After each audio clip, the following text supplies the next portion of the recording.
Diketahui, Kangen Band bukanlah nama pertama yang digunakan oleh mereka. Ketika masih berkarier di Lampung, Dodi mencetuskan nama Cleopatra sebagai identitas mereka. Nama mereka kemudian berganti setelah dikontrak oleh label rekaman. Nama Kangen Band diambil dari momen pelepasan rindu setelah mereka sempat bubar sebelum melakukan proses rekaman album. Alasan lainnya, agar para pendengar terus kangen dengan karya-karya mereka. Ketika masih sering mengikuti berbagai festival lomba band, Kangen Band masih beranggotakan 5 orang dan sebelum Andika ikut di dalam band. Pada saat itu, posisi vokal diisi oleh Dodi yang sekaligus berperan sebagai gitaris. Pada suatu momen, ketika hendak mengikuti festival, Dodi tak bisa menyanyi karena tenggorokannya batuk, dan tidak memungkinkan untuk bernyanyi. Akhirnya Dodi meminta Andika untuk menggantikannya bernyanyi. Andika tidak begitu kesulitan ketika disuruh untuk bernyanyi, karena memang Andika tahu materi-materi yang akan Kangen Band bawakan. Dikarenakan Andika selalu bersama ketika mereka latihan, selalu nongkrong bareng. Sejak Andika berada di posisi vokal, Kangen Band sering menjadi juara di berbagai festival lomba band. Dari sekitar tahun 2005 hingga saat ini, Kangen Band banyak memberikan warna di belantika musik. Di masa jayanya, Kangen Band pernah menjadi salah satu band paling berpengaruh yang mampu mengubah arah industri musik Indonesia. Namun berbagai masalah baik secara internal maupun eksternal menggerus popularitas mereka. Kangen Band dalam format awal digawangi oleh Andika, Dodi, Tama, Bebe, Izzy dan Liam. Selain itu ada juga sosok Eren yang menjadi backing vokal. Namun pasca Andika terjerat kasus narkoba, Kangen Band sempat hadir dengan format Reyhan sebagai vokalis. Sayangnya Reyhan tidak mampu menggantikan sosok Andika dan ia tak bertahan lama bersama band tersebut. Mari kita sedikit mundur ke belakang untuk mengenang sejarah perjalanan karir dari Kangen Band yang telah kami rangkum dari beberapa sumber. Selamat datang di channel kami. Channel yang akan mengupas fakta, mitos, membahas seputar musik, musisi, artis, band lokal dan dari seluruh penjuru dunia, cerita atau berita yang akan kami rangkum yang menurut kami menarik untuk kami bahas. Kangen Band.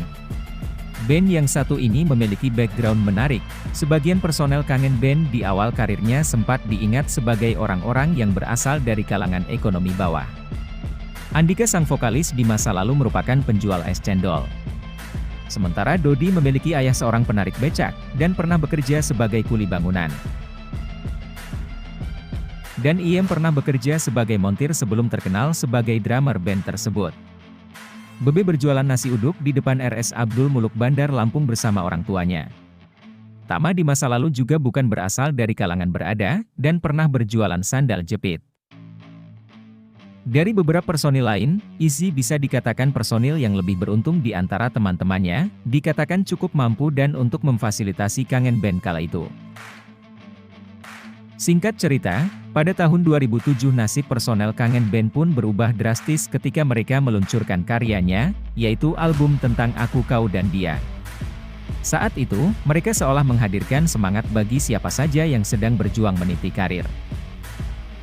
Lagu-lagu Kangen Band kala itu seperti Tentang Bintang, Penantian yang Tertunda, Usai Sudah, sangat populer di pasaran.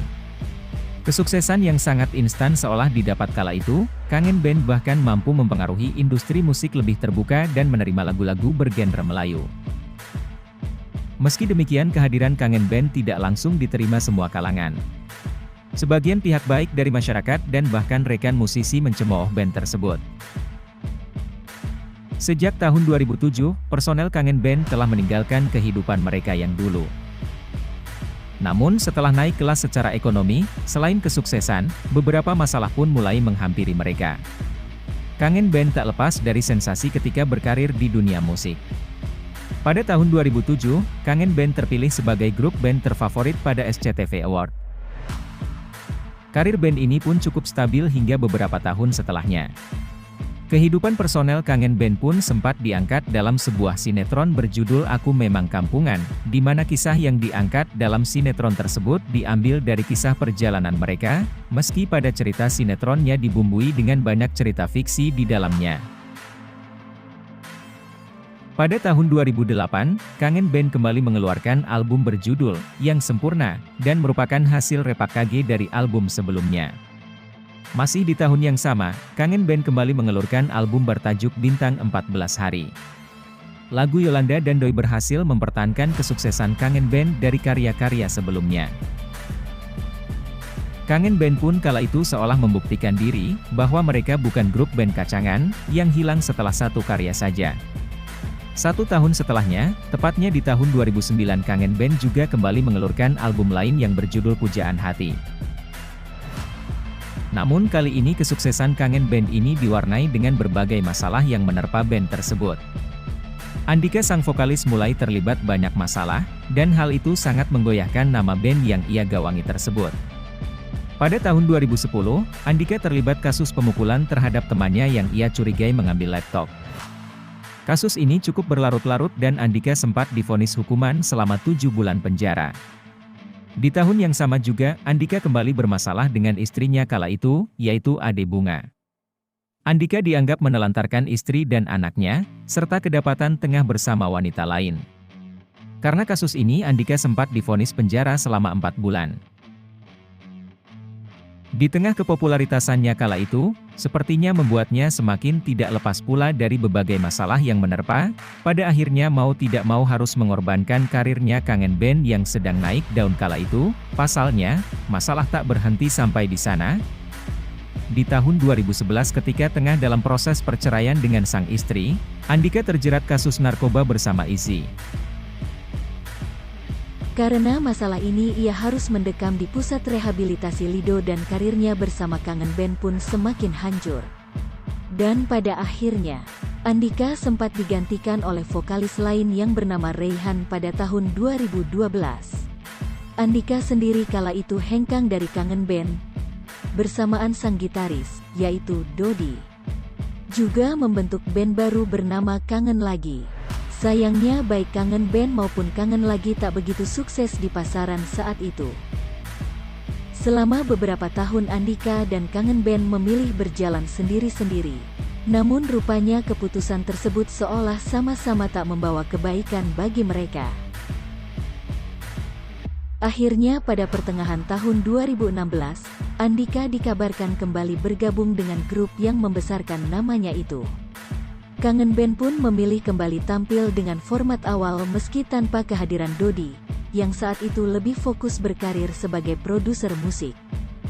Grup band tersebut berusaha mengulang kesuksesan mereka di belantika musik tanah air. Namun langkah tersebut rupanya tak selamanya mulus. Kangen Band bermasalah dengan label yang menaungi mereka saat itu, yaitu Tapro Music and Publishing. Bahkan mereka sempat melaporkan label baru tersebut ke polisi. Jika ada kesalahan dalam penyampaian kata, atau ada cerita yang keliru, kami mohon maaf, dan mohon untuk ditambahkan. Terima kasih sudah menonton sampai akhir. Sampai jumpa.